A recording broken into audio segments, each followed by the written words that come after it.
اعوذ باللہ من الشیطان الرجیم بسم اللہ الرحمن الرحیم۔ سورہ الکہف آیت نمبر 21۔ آیت نمبر 21 میں اللہ پاک فرماتے ہیں، اور اسی طرح ہم نے لوگوں کو ان کے حال سے خبردار کر دیا تھا تاکہ وہ جان لیں کہ اللہ کا وعدہ سچا ہے، اور یہ قیامت کے بارے میں ذرا شک نہیں کرتے۔ جب یہ آپس میں ان غار والوں کے بارے میں جھگڑ رہے تھے تو ان لوگوں نے کہا، ان کے پاس ایک عمارت بنا دو، ان کا رب ان کے حال سے خوب واقف ہے۔ جو لوگ اپنے کام پر غلبہ رکھتے تھے انہوں نے کہا کہ ہم ان کے غار کے پاس مسجد بنائیں گے۔ آیت نمبر 22 میں اللہ پاک فرماتے ہیں، بعض لوگ کہیں گے کہ وہ 3 تھے، چوتھا ان کا کتا تھا، اور بعض کہیں گے 5 تھے، چھٹا ان کا کتا تھا۔ بے تحقیق بات کر رہے ہیں، اور بعض کہیں گے وہ 7 تھے، 8واں ان کا کتا تھا۔ آپ کہہ دیں کہ میرا رب ان کی گنتی خوب جانتا ہے، ان کے شمار کو بہت کم لوگ جانتے ہیں۔ بس ان کے بارے میں سوائے سرسری بحث کے زیادہ بحث نہ کیا کریں، اور آپ ان کے بارے میں ان میں سے کسی سے سوال نہ کیا کریں۔ آیت نمبر 23 میں اللہ پاک فرماتے ہیں، آپ کسی کام کے بارے میں یہ نہ کہا کریں کہ میں اس کو کل کر دوں گا۔ آیت نمبر 24 میں اللہ پاک فرماتے ہیں، مگر یہ کہ اللہ چاہے تو، یعنی انشاءاللہ بولنا، اور اپنے رب کو یاد کر لیا کرے جب آپ بھول جائیں، اور کہہ دیجئے کہ امید ہے میرا رب مجھے اس سے بھی زیادہ ہدایت کی بات بتا دے۔ آیت نمبر 25 میں اللہ پاک فرماتے ہیں، اور اصحاب کہف اپنے غار میں 309 سال رہے۔ آیت نمبر 26 میں اللہ پاک فرماتے ہیں، آپ کہہ دیجئے کہ اللہ ہی خوب جانتا ہے جتنی مدت وہ رہے،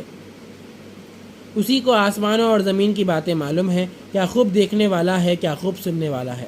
اور اس کے سوا ان کا کوئی کارساز نہیں، اور نہ وہ اپنے حکم میں کسی کو شریک کرتا ہے۔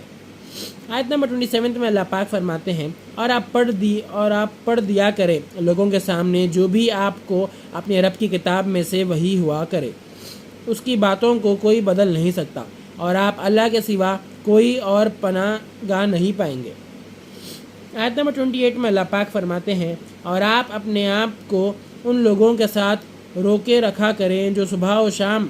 اپنے رب کی عبادت محض اس کی رضا جوئی کے لیے کرتے ہیں،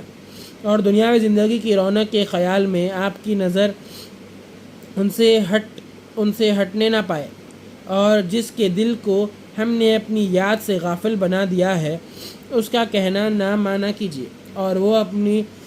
نفسانی خواہش پر چلتا ہے اور اس کا حال حد سے آگے بڑھ گیا ہے۔ آیت نمبر 29 میں اللہ پاک فرماتے ہیں، اور آپ کہہ دیجئے کہ حق تمہارے رب کی طرف سے ہے،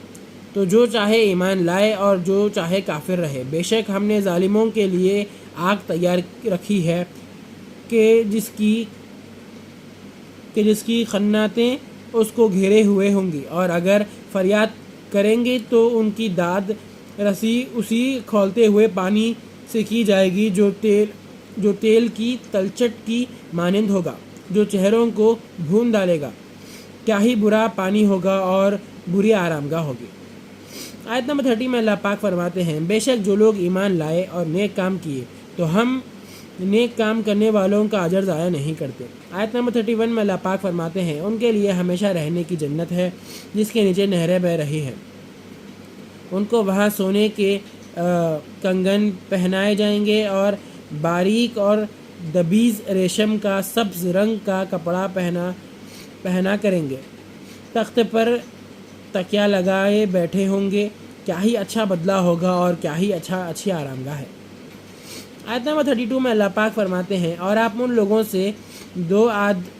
آدمیوں کا حال بیان کیجئے، ان دونوں میں سے ایک کو ہم نے 2 باغات انگور کے دیے اور ان دونوں کے ارد گرد کھجور کے درخت لگا دیے تھے، اور دونوں کے درمیان کھیتی پیدا کر دی تھی۔ آیت نمبر 33 میں اللہ پاک فرماتے ہیں، دونوں خوب پھل لاتے اور اس کی پیداوار میں کوئی کمی نہ ہوتی، اور دونوں کے بیچ میں ایک نہر جاری کر دی تھی۔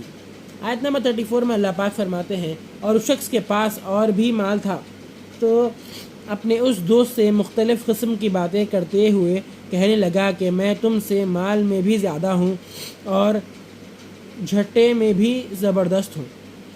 آیت نمبر 35 میں اللہ پاک فرماتے ہیں اور وہ اپنے اوپر ظلم کرتا ہوا اپنے باغ میں داخل ہوا اور کہنے لگا میں نہیں خیال کرتا کہ یہ باغ کبھی تباہ ہو۔ آیت نمبر 36 میں اللہ پاک فرماتے ہیں اور نہ میں یہ خیال کرتا ہوں کہ قیامت برپا ہوگی، اور اگر میں اپنے رب کی طرف لوٹایا جاؤں تو وہاں ضرور اس سے اچھی جگہ پاؤں گا۔ آیت نمبر 37 میں اللہ پاک فرماتے ہیں تو اس کا دوست جو اس سے گفتگو کر رہا تھا کہنے لگا کیا تم اس ذات کے ساتھ کفر کرتے ہو جس نے تم کو مٹی سے پیدا کیا، پھر نطفے سے، پھر تم کو پورا مرد بنا دیا۔ آیت نمبر 38 میں اللہ پاک فرماتے ہیں لیکن میں تو یہ کہتا ہوں کہ وہ یعنی اللہ ہی میرا رب ہے اور میں اپنے رب کے ساتھ کسی کو شریک نہیں کرتا۔ آیت نمبر 39 میں اللہ پاک فرماتے ہیں اور جب تم اپنے باغ میں داخل ہوئے تو تم نے یہ کیوں نہیں کہا ماشاء اللہ لا حول ولا قوت الا باللہ، اگر تم مجھے مال و اولاد میں کم تر دیکھتے ہو۔ آیت نمبر 40 میں اللہ پاک فرماتے ہیں